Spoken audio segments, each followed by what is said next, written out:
Assalamu alaikum students. In class students, this is the biology book of for class grade 10 biology book students.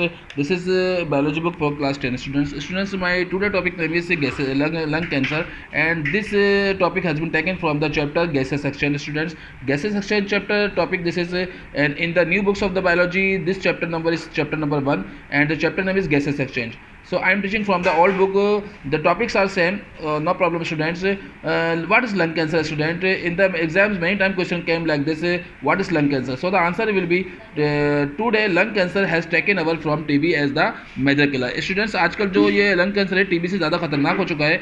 In lung cancer, a growth develops in the wall of bronchial tubes. जो सांस की नालियाँ जो है उनमें एक उभार आने लग जाता है, जिसकी वजह से क्या होता है? This blocks them. ये सांस की नालियों को बिल्कुल बंद कर देता है. Students, so breathing becomes more and more difficult. जो सांस लेना जो है बहुत ज़्यादा मुश्किल हो जाता है. The lung cancer can be detected by chest X-ray, और इसका इलाज जो है अगर हम सीने का एक्सरे करवाते हैं तो इस मर्ज का पता चल जाता है. Students, it is remove by surgery. या तो हम इसको सर्जरी ऑपरेशन के जरिए इसको सही किया जा सकता है, या फिर और बाय द और may be destroyed by radiation therapy. या तो हम रेडिएशन थेरेपी करवा सकते हैं अगर इसकी करवाई जाए, या एमआरआई मशीन के जरिए, तो उससे भी इस इलाज का जो है मतलब खात्मा मुमकिन है. यानी कि लंग कैंसर इंसान का मतलब सही हो सकता है अगर रेडिएशन थेरेपी करवाई जाए या सर्जरी करवाई जाए. तो students, if you want to see the more videos like this, so kindly don't forget to hit the bell icon, like and subscribe my video, students. Okay, thank you very much. This was the topic of lung cancer from the chapter gaseous section for grade 10 biology students. Okay, students, thank you very much.